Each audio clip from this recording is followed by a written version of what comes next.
Good morning, everyone. Today we are going to discuss the story The Blue Bead by Nora Burke.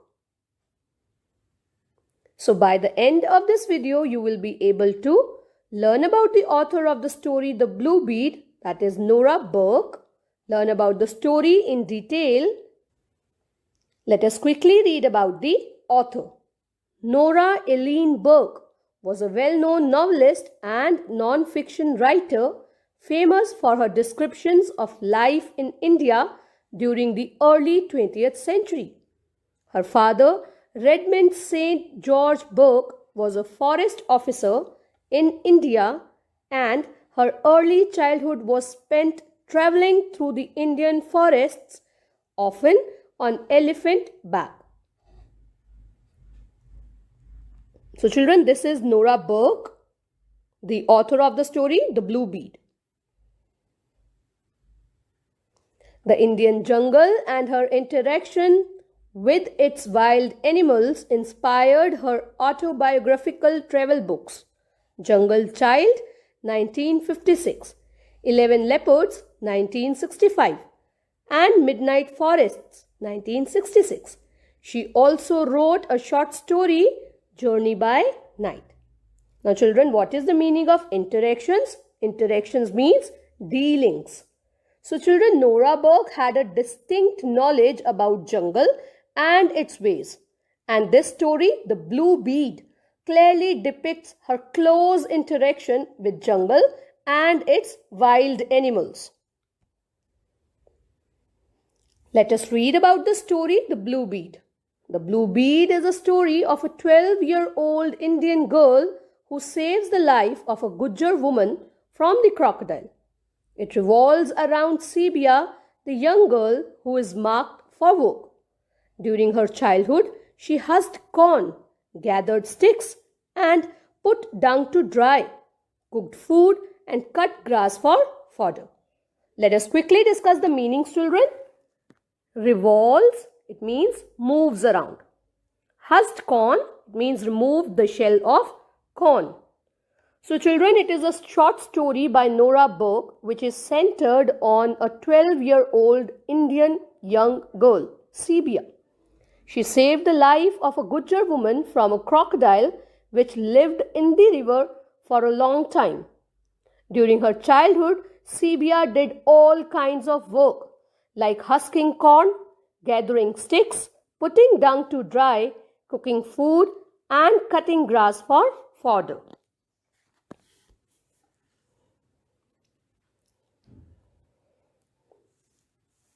She was going with her mother and some other women to get paper grass from the cliffs above the river, which they sold to the agent who dispatched it to the paper mills.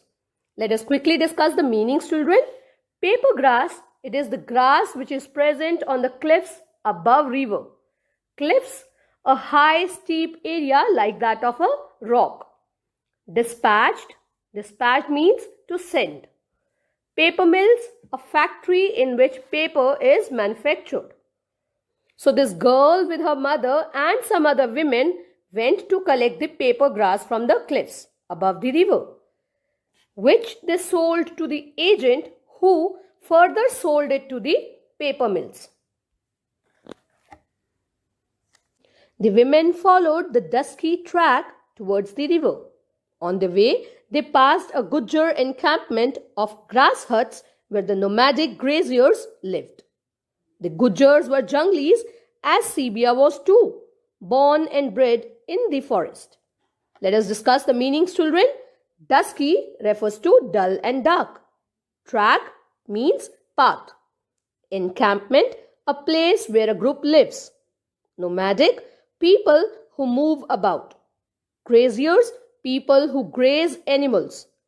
Bred, nurtured. So children, the women followed the dusky path. On their way, they passed a Gujjar encampment of grass huts where the nomadic graziers lived, till their animals finished all the grazing or they were unable to sell their white butter and milk. The Gujjars were junglis just like Sibia, born and brought up in the forest. The women reached the river. They came out on the shore and made for the stepping stones. They shouted as they quarreled above the gush of the rivers. Noise frightens crocodiles. The big crocodile did not move, and all the women crossed in safety to the other bank. Here they had to climb a still hillside to get at the grass. Now, children, the meaning of gush is spout. So the women reached the river and came out on the shore and made their way to the stepping stones. While crossing the river, they made a lot of noise to keep the crocodiles away, as noise frightens crocodiles. The big crocodile did not move, and all the women crossed safely to the other bank. Here they climbed a hillside to get the paper grass. Down below there ran the river. Great turtles and crocodiles lived there. Now it was time for the women to return to their homes. The loaded women set out to cross the river. Sibia hung back to see the clay cups. The women crossed the river safely. Silence fell. Let us discuss the meanings, children. Loaded women. Now, children, you can see this term loaded. What were the women loaded with? Women were loaded with paper grass. Hung back means stayed back. So down below them ran the broad river which bore great turtles, kingfishers and crocodiles. In the evening, the women had to cross the river again to go back to their home, loaded with the paper grass. On one such evening, when the women crossed the river safely, Sibia stayed back to see her clay cups. Silence fell. Sibia put her big load down on a big boulder. At the same time, a Gujjar woman came to get good clear water in her two pitchers. She walked onto the stepping stone. Let us discuss the meanings, children. Boulder is a huge stone. Pitchers, containers for holding and pouring liquid. So children, Sibia put her big load of paper grass on a huge stone. At that time, one Gujjar woman walked onto the stepping stone to fill her two pitchers with good, clean water. She was within a yard of the crocodile when he lunged at her. The woman screamed and dropped both brass pots with a clatter on the boulder. Let us discuss the meanings, children. Lunged is moved forward suddenly and attacked. Screamed, shouted loudly. Clatter, a series of short, loud repeated sounds. So the Gujjar woman came within a yard of the crocodile when the crocodile attacked her. The woman screamed and her brass pitchers dropped on the boulder with a clattering sound. The Gujjar woman recoiled from the crocodile, but his jaws closed on her leg at the same moment as she slipped and fell on the bone-breaking stone and clutched one of the timber logs to save herself. Let us see the meanings, children. Recoiled means jumped back in fear. Slipped, slid.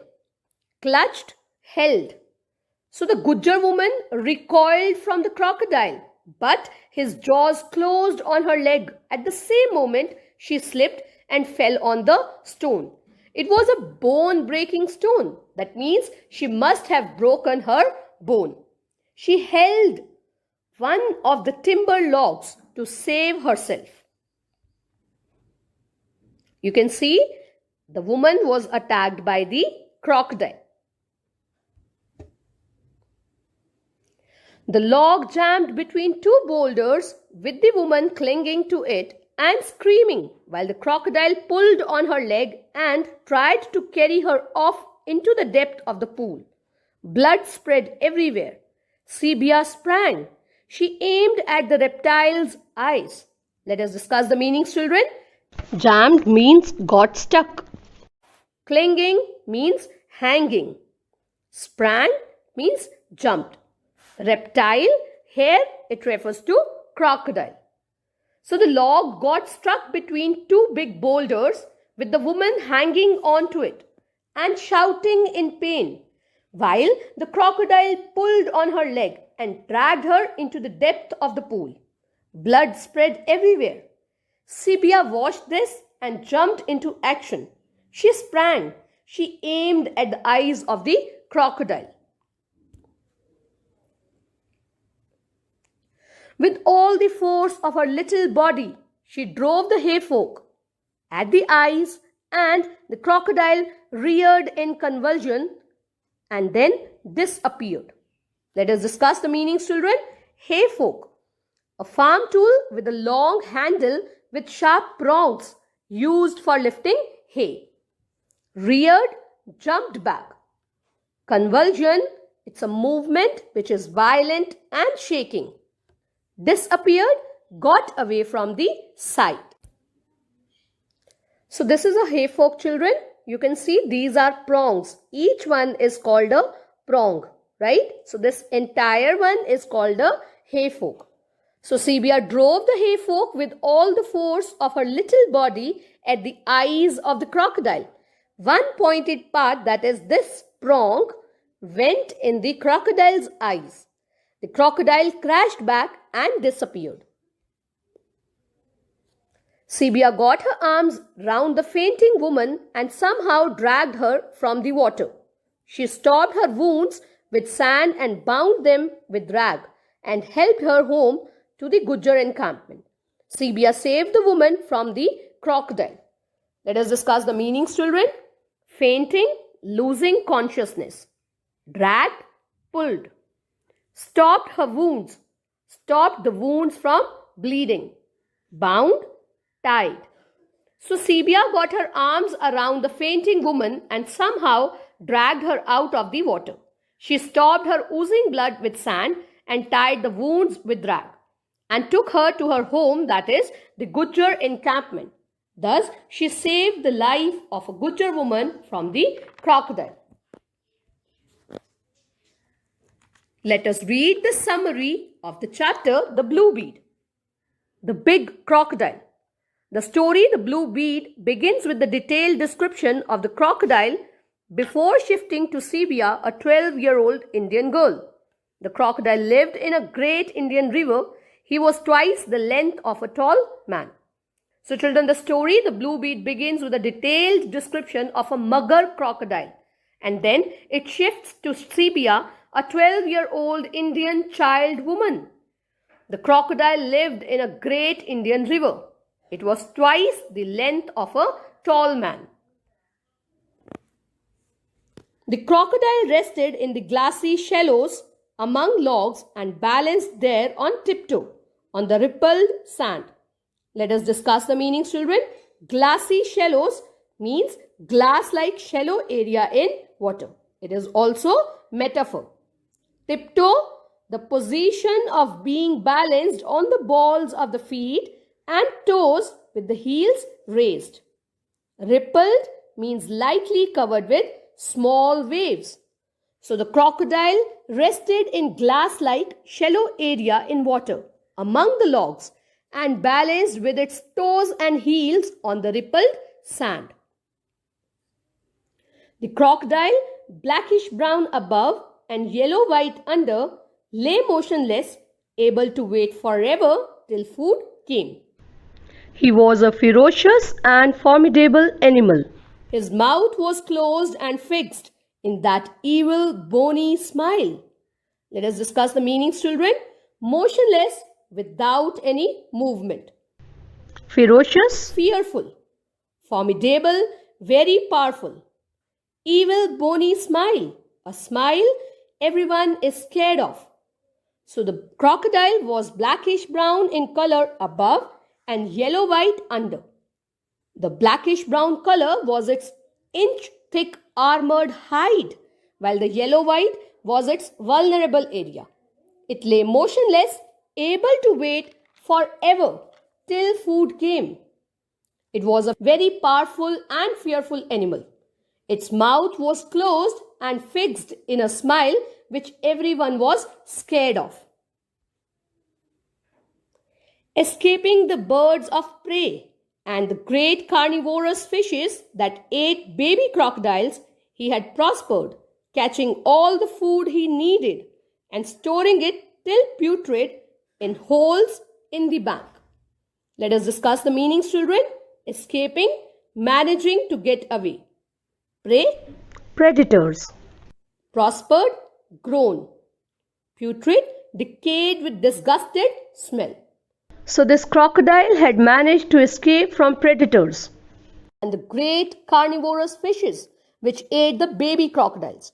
It had grown quite big, catching all the food he needed to grow and storing the food till it got decayed with disgusted smell in the holes in the bank. Tepid water to live in and plenty of rotten food grew him to his great length. The big crocodile fed mostly on fish, but also on deer and monkeys, which came to drink perhaps a duck or two. And sometimes he went to the burning ghats and found the half-burned bodies of Indians cast into the stream. Let us discuss the meanings, children. Tepid is lukewarm water. Rotten, decayed. Cast means to throw off or throw away.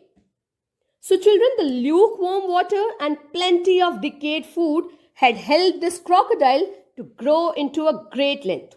This big crocodile had plenty of food available for its meals, and it ate almost everything. It fed on fish, ducks, deer, monkeys and other animals which came to the river to drink water. It also fed on pie dogs full of parasites or a skeleton cow. If need be, it sometimes went down the burning ghats and found the half-burnt bodies of Indians cast into the stream. That is, after the last rituals of Indians performed. Beside him in the shoals, as he lay, waiting glimmered a blue gem. It was not a gem though, it was sand-worn glass that had been rolling about in the river for a long time.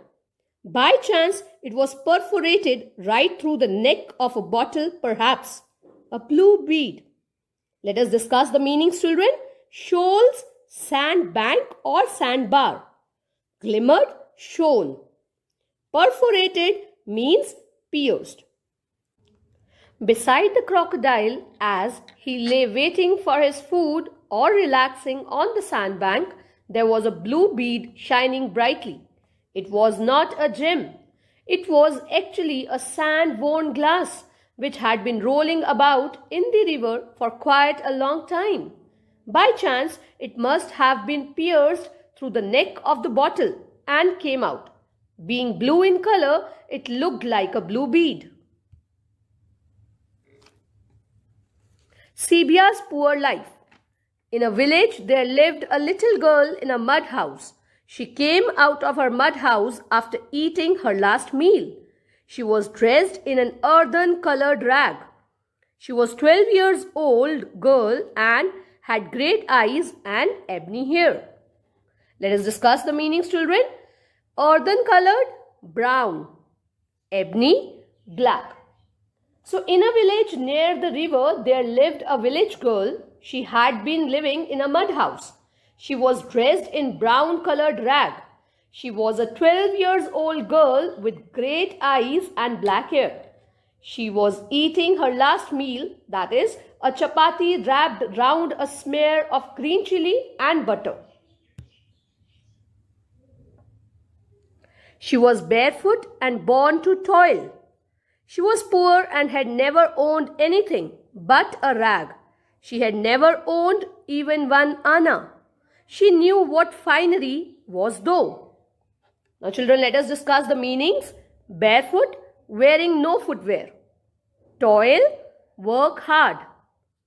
Finery, elegant and beautiful clothes and jewelry. So Sibia wasn't wearing any footwear. She was born just to toil.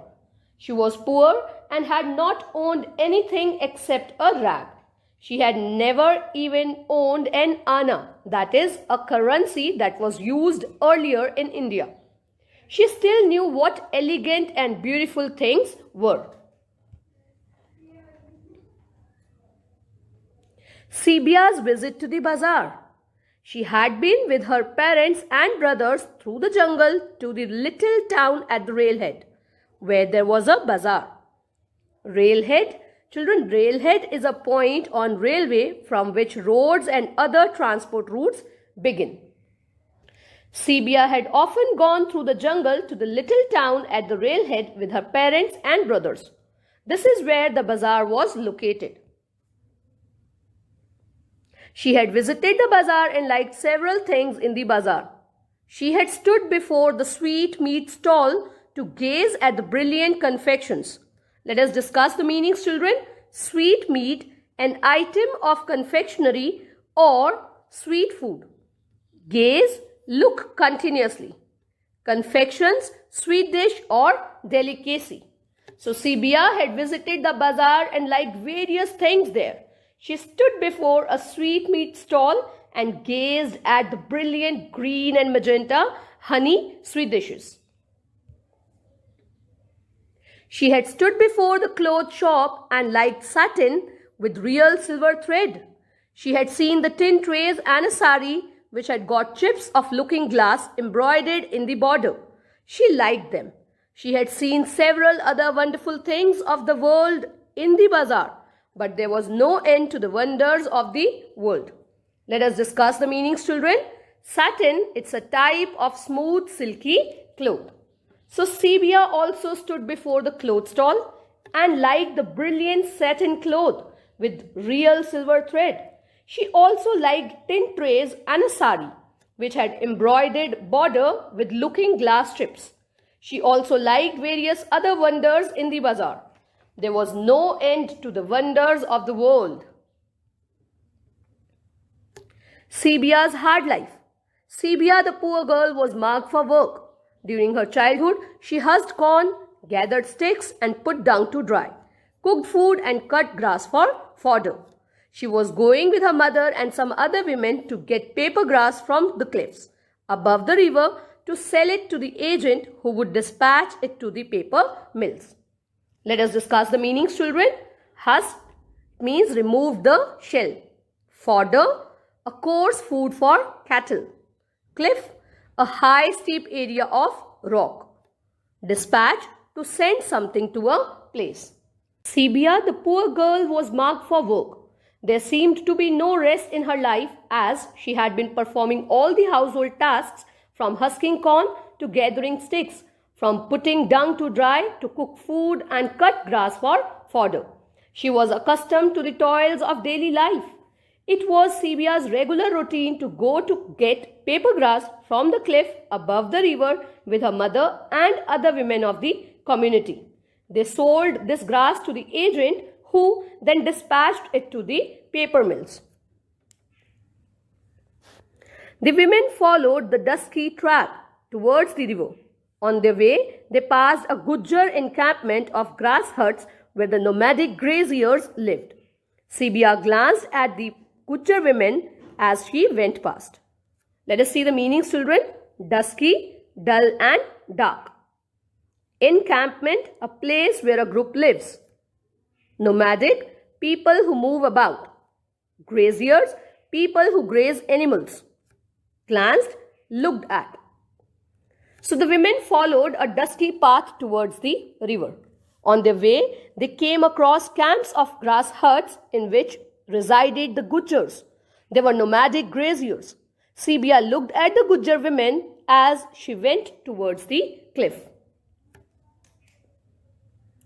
They wore trousers tight and wrinkled at the ankles and in their ears large silver rings made out of melted rupees. The men and boys were out of camp just now with the herd or gone to the bazaar to sell produce. Herd, children, means a group of cattle. So the Gujjar women were dressed in trousers which were tight and wrinkled at the ankles and in their ears they wore silver rings which were made out of melted rupees. While the men and boys went to the market to sell their products, the Gujjar women tried to get resources from the forest in order to generate revenue.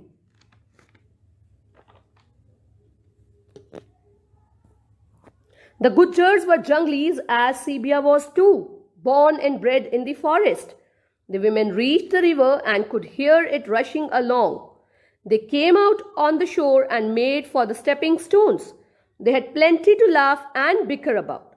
Let us discuss the meaning, children. Bicker means to argue about unimportant things. So just like Sibia, Gujars were also born and bred in the forest and lived in the forest and worked there. The women reached the river and could hear it rushing along. They came on the shore and made their way for the stepping stones. They had lot of stuff to talk and laugh about. They shouted above the gush of the river. Noise frightens crocodiles. The big crocodile did not move, and all the women crossed in safety to the other bank. Here, they had to climb a still hillside to get at the grass. So the women shouted loudly while crossing the river, because noise frightens crocodiles. The big crocodile, scared of noise, did not move, and all the women crossed the river safely. From there, they climbed the cliff to get the paper grass. The river and the women. Down below there ran the broad river. Great turtles lived there. Crocodiles too lived there. Sometimes they could be seen lying on the slabs of clay. Now it was time for the women to go back to see to their animals and the evening meal. The loaded women set out to cross the river again. Sibia hung back to see the clay cups. The women crossed the river safely. Hung back means stayed back.